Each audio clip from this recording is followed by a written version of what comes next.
Israel ने Hezbollah के एक और कमांडर को मार गिराया है, ढेर कर दिया है। दरअसल हिजबुल्लाह के एयर यूनिट 127 के सबसे बड़े एक्सपर्ट खलील मोहम्मद अमहज को अल हमेल में हुए एक हमले में इजरायली सेना ने मार गिराया। खलील मोहम्मद हिजबुल्लाह के ड्रोन ऑपरेशन को देखता था, ये बड़ी जिम्मेदारी उसके ऊपर थी, लेकिन उसका खात्मा भी आईडीएफ ने अपने अटैक के जरिए कर दिया है। तो हिजबुल्लाह के एयर यूनिट का कमांडर खलील अब आईडीएफ के हमले में ढेर हो चुका है। महायुद्ध के संकेत मिल रहे हैं। ना ईरान पीछे हटने को तैयार है और ना इजराइल किसी भी कीमत पर झुकने को। दोनों ही अपनी सरहदों में खुद को मजबूत कर रहे हैं। वहीं अगर दोनों के मिसाइल गोदाम पर नजर डालें तो ईरान के पास लंबी दूरी की मिसाइलें मौजूद है, जो कि सेजिल है। क्या कुछ रिपोर्ट यहां पर कहती है, एक खास रिपोर्ट, स्पेशल रिपोर्ट, जो और भी हालात को आपके सामने रखेगी वॉर जोन से जुड़ी हुई। देखिए आप। 7 अक्टूबर 2023 के हमास के हमले के बाद इजरायली डिफेंस फोर्सेस पर भी कई सवाल खड़े हुए कि आखिर इतना बड़ा हमला कैसे हुआ। इंटेलिजेंस एजेंसीज मोसाद जो पूरी दुनिया में मशहूर है, वो क्या कर रही थी, पुलिसकर्मी क्या कर रहे थे, मिलिट्री के लोग क्या कर रहे थे, और उसके बाद से सवाल उठने शुरू हुए। अब जो इंटेलिजेंस एजेंसी हैं और पुलिसकर्मी हैं, उन्होंने हमास के हमले को रोकने के लिए अगर वो बॉर्डर पार करके दोबारा आते हैं तो नई व्यवस्था कायम की है। इस वक्त मैं इस्देरात शहर के ठीक सामने हूं, जो हमास जिधर से अंदर गया था इजराइल में, और वहां पर देखिए सिक्योरिटी एजेंसीज ने कैसी व्यवस्था की। अब यहां पर जो भी संदिग्ध गाड़ियां दिखाई देती हैं उनको रोक करके यहां पर उनकी तलाशी ली जाती है, पूछताछ की जाती है। इस वक्त देखिए ये जो मिलिट्री के लोग हैं उनकी पोस्ट यहां पर है और ये लोग वहां पर लगातार निगहबानी करते हैं, लगातार यहाँ पर सर्विलांस करते हैं। और ये इस्देरात शहर है, मैं आपको दिखाऊं तस्वीरों में, देखिए आप ऊपर लिखा हुआ है इस्देरात, और इसी रास्ते से, ये जो हाईवे है, इसी रास्ते से जो आतंकी थे हमास के, वो पिकअप वैन के जरिए, मोटरसाइकिल के जरिए, गाड़ियों के जरिए, कारों के जरिए अंदर गए थे। इसलिए अब यहाँ पर सेना का पॉइंट बना दिया गया। इजरायली झंडे आपको दिखाई दे रहे हैं, सेना के लोग दिखाई दे रहे हैं। हालांकि उन्होंने कहा चेहरा नहीं दिखा सकते आप, क्योंकि उनको उनकी सुरक्षा को खतरा हो सकता है आगे चल के, इसलिए चेहरा नहीं। देखिए उल्टा खड़े हैं वो लोग। लेकिन मैं इतनी परमिशन के साथ आपको दिखा रहा हूँ कि इस्देरात में न्यूज 18 इंडिया पहुंचा है तो क्या कुछ यहाँ पर हालात हैं। इजराइल का झंडा देखिए दूसरी तरफ शान से लहरा रहा है, और ये झंडे आपको पूरे देश में जहाँ कहीं भी आप जाएंगे आपको दिखाई देंगे। और उसके साथ ही साथ ये भी दिखाई देगा कि किस तरह से जो 101 लोग अभी बंधक हैं उनकी तस्वीरें भी अगर आप देखेंगे सड़कों के किनारे आपको लगातार ये तस्वीरें दिखाई देंगी। ये लोग जो है जहाँ से जाते हैं वो हमेशा अपने लोगों को याद रखते हैं। पुख्ता व्यवस्था कर ली है आईडीएफ ने किसी भी हमास के एडवेंचर से या फिर उसके हमले से निपटने के लिए। कैमरामैन राकेश नेगी के साथ अरुण सिंह, न्यूज 18 इंडिया, इस्देरात, इजराइल।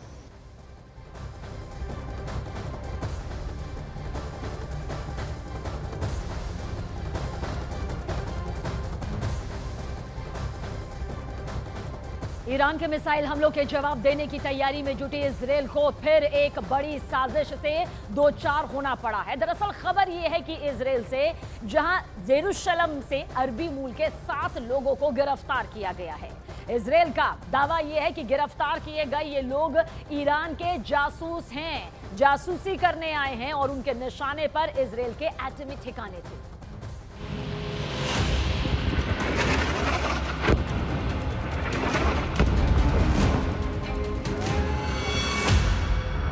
इजराइल पर बहुत बड़े हमले का प्लान।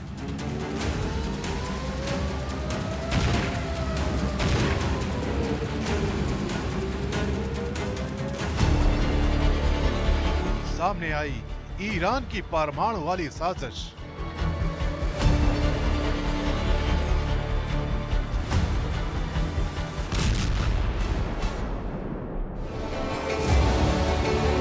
खामेनेई के जासूसों का शूट आउट प्लान।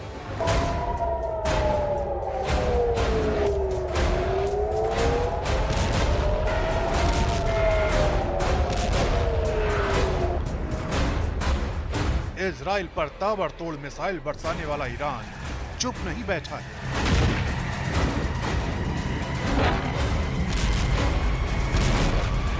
खामेनेई हर वक्त इजराइल को तोड़ने, उसे घुटने के बल बैठाने की प्लानिंग में जुटे।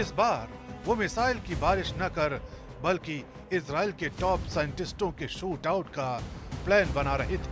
खामेनेई का प्लान सफल होता उससे पहले ही नेतन्याहू की खुफिया एजेंसी एक्टिव हो गई और ईरान के बहुत बड़े प्लान को फेल कर दिया। इजराइल की सेना ने जेरूसलम से अरबी मूल के 7 लोगों को गिरफ्तार किया है। इजराइल का दावा है कि इनकी भर्ती ईरान ने की थी। ये ईरान के लिए जासूसी कर रहे थे और इनके निशाने पर इजराइल के परमाणु ठिकाने थे। इजराइल ये भी दावा कर रहा है कि ये लोग चुन चुन कर इजराइल के परमाणु साइंटिस्टों को मारने वाले थे और इनके निशाने पर सेंट्रल इजराइल के मेयर भी थे। इजराइल का दावा है कि इनकी भर्ती ऑनलाइन की गई थी और इनको परमाणु वैज्ञानिकों को ठिकाने लगाने का टास्क दिया गया था। टाइम्स ऑफ इजराइल के मुताबिक इन जासूसों पर आरोप है कि उन्होंने ईरान के लिए 2 साल तक जासूसी की और 2 साल में करीब 600 मिशन पूरे किए। इस दौरान सभी जासूसों ने इजराइल के सैन्य ठिकानों से लेकर परमाणु हथियार गोला बारूद की जानकारी ईरान को दी। संदिग्धों पर तेल अवीव में रक्षा मुख्यालय और नेवातिम और रमत डेविड एयरबेस की तस्वीरें लेने का आरोप है। खबर यह भी है कि इन आरोपियों को दी गई जानकारी पर ईरान ने इजराइल में कई जगहों पर हमले भी किए। नेवातिम बेस पर ईरान ने 1 अक्टूबर को 2 मिसाइलें दागी थी। वहीं रमत डेविड बेस पर हिजबुल्ला हमला कर चुका है। इजराइल की मीडिया के मुताबिक एक बार इन संदिग्धों ने गैलीली में गुब्बारे से मिलिट्री बेस के ठिकानों की तस्वीरें खींची थी। इस जगह पर लगभग 1 महीने बाद अक्टूबर की शुरुआत में हिजबुल्ला का मिसाइल हमला हुआ था। इसके अलावा आरोप ये भी है, इन संदिग्धों की जानकारी देने के बाद हिजबुल्ला ने इजराइल में मिलिट्री बेस पर मिसाइलें दागी। जानकारी के मुताबिक इन आरोपियों को लाखों डॉलर दिए गए। इनमें से कुछ क्रिप्टो करेंसी के रूप में था तो कुछ नकद दिए गए थे। ऐसा दावा है कि ये नकद रूसी पर्यटकों ने दिए थे। इजराइल पुलिस के मुताबिक इन संदिग्धों के खिलाफ कानूनी कार्रवाई शुरू कर दी गई है। इजराइल में जासूसी करना सबसे गंभीर अपराध माना जाता है। इसके लिए इन लोगों को मौत की सजा भी हो सकती है। इजराइल पुलिस के मुताबिक सभी आरोपी उत्तरी इजराइल के रहने वाले हैं। इसमें से एक सैनिक भी है जो कुछ साल पहले सेना छोड़कर भाग गया था। अगर इजराइल की खुफिया एजेंसी मुस्तैदी न दिखाती तो उसके टॉप परमाणु वैज्ञानिकों का काम तमाम करने की साजिश ईरान रच चुका था। इस प्लानिंग से एक बात तो समझ आ रही है और वो ये कि इस जंग में इजराइल के दुश्मनों का पावर सेंटर बना तेहरान कमजोर नहीं है। पहले उसने 14 अप्रैल 2024 को ऑपरेशन ट्रू प्रॉमिस के तहत ईरान ने इजराइल पर करीब 100 मिसाइलों से बौछार की थी। उसके करीब 6 महीने बाद इसी ऑपरेशन के तहत यानी 1 अक्टूबर 2024 को ईरान ने दोबारा 200 बैलिस्टिक मिसाइलें दागी और अब इजराइल के दावे के मुताबिक ईरान ने अपने जासूसों को यरूशलेम भेजकर परमाणु वैज्ञानिकों को ढेर करने की साजिश रच दी। इजराइल ने 7 जासूसों को पकड़ा है, लेकिन अभी ईरान के कितने और जासूस इजराइल में एक्टिव हैं ये कह पाना मुश्किल है, क्योंकि ईरान अपने प्रॉक्सी वॉर के लिए जाना जाता है और इसी के बलबूते इजराइल को 7 मोर्चों पर युद्ध लड़ने के लिए मजबूर कर रखा है। ऐसे में अगर ईरान के जासूस इजराइल में एक्टिव हैं, तो आने वाले समय में इजराइल में कुछ बड़ा हो सकता है।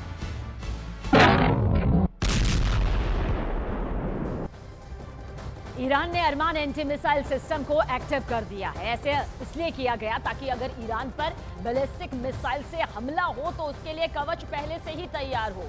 क्या खूबी है ईरान के अरमान की, वो अब आपको पूरी डिटेल के साथ बताने जा रहे हैं। दरअसल ये anti missile system Syed 3F मिसाइलों से लैस है। 200 किलोमीटर की रेंज में अगर कोई खतरा नजर आता है तो ये खुद ब खुद एक्टिव हो जाता है और इतना ही नहीं, महज 20 सेकंड के अंदर जवाबी हमले के लिए ये पूरी तरह से तैयार होकर इसे अंजाम भी दे देता है। साथ ही इससे निकलने वाली मिसाइल 120 किलोमीटर की रेंज में किसी भी तरह के खतरे को हवा में ही नष्ट कर देती है और एक साथ कई हमले होने की सूरत में 6 टारगेट को एक ही बार में मार गिराने की क्षमता भी इसके पास मौजूद है, जो कि इसकी ताकत का सबसे बड़ा उदाहरण है। और साथ ही ये सिस्टम बैलिस्टिक मिसाइल को भी मार गिराने में पूरी तरह से सक्षम है। इसके अलावा जानिए, ये ड्रोन और हेलीकॉप्टर भी टारगेट कर सकता है और यहां तक कि इस रेंज में लड़ाकू विमान को भी ये अपना निशाना बना लेता है। ये भी इसके लिए कोई ज्यादा मुश्किल काम नहीं।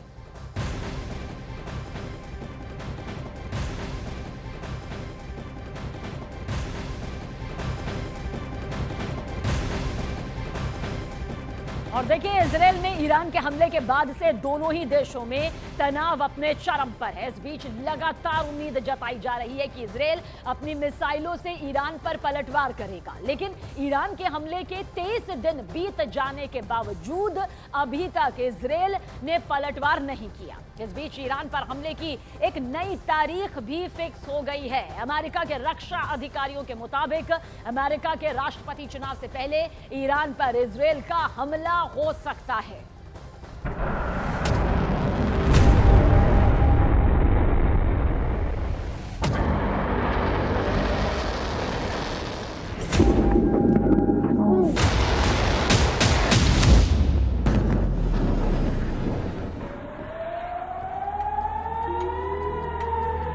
ईरान के हमले के 23 दिन बाद भी इजराइल ने अब तक उस पर पलटवार नहीं किया।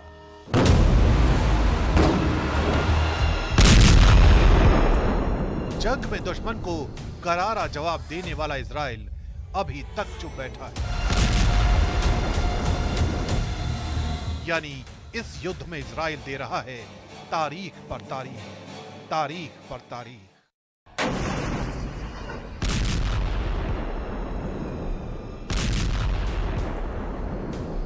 सबसे पहले अमेरिका से लीक हुए इजराइल के खुफिया दस्तावेजों के मुताबिक हमले की तारीख 15 और 16 अक्टूबर थी। उसके बाद इजराइल के प्रधानमंत्री बेन्यामिन नेतन्याहू के जन्मदिन यानी 21 अक्टूबर को ईरान पर हमले का प्लान तय हुआ। सबको इंतजार था कि ईरान पर बड़ा प्रहार होने वाला है, लेकिन उस समय हमले नहीं हुए।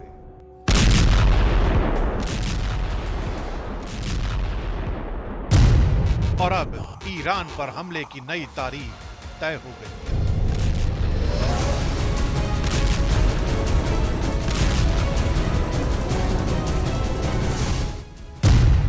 ईरान में तबाही के ठिकाने तय हो गए।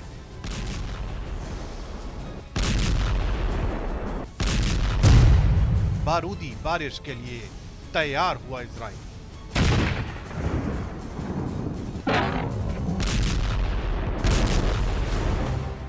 इजराइल पर हमले करना ईरान को बहुत भारी पड़ने वाला है। इजराइल पर मिसाइलों की बारिश करना ईरान के लिए बहुत बड़ी गलती साबित होने वाली है।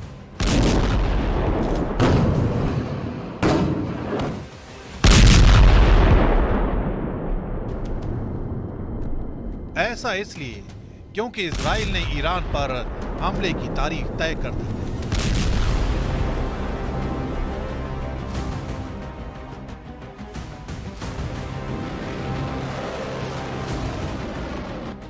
यह वही तारीख है जिस पर पूरे विश्व की नजरें टिकी हैं। दरअसल 5 नवंबर को अमेरिका के राष्ट्रपति का चुनाव होने वाला है और अमेरिका के रक्षा अधिकारियों को उम्मीद है कि 5 नवंबर को होने वाले राष्ट्रपति पद के चुनाव से पहले इजराइल की सेना ईरान पर जवाबी कार्रवाई कर सकती है।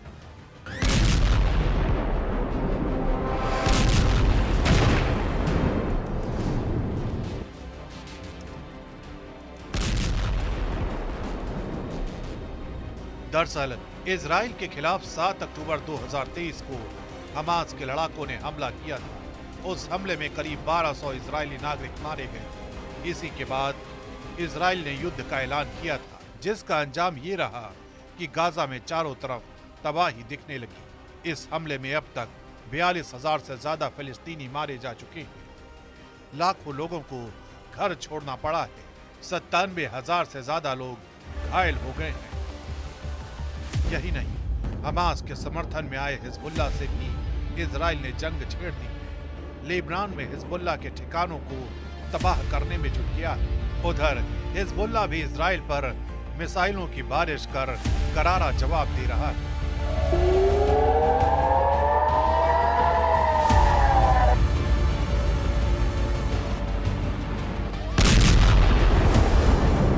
लेकिन इजराइल के सभी दुश्मनों का पावर सेंटर तेहरान बना हुआ है और ईरान भी 2 बार इजराइल पर डायरेक्ट अटैक कर चुका है। लेकिन उन हमलों के बाद अभी तक इजराइल ने पलटवार नहीं किया। इस बीच इजराइल के प्रधानमंत्री बेन्यामिन नेतन्याहू के घर पर ड्रोन हमले से इजराइल का गुस्सा 7वें आसमान पर पहुंच गया है। लेकिन अब नेतन्याहू ने तय कर लिया है कि वो इजराइल पर ईरान के हमले का करारा जवाब देंगे और पलटवार वाला ये हमला 5 नवंबर से पहले हो सकता है।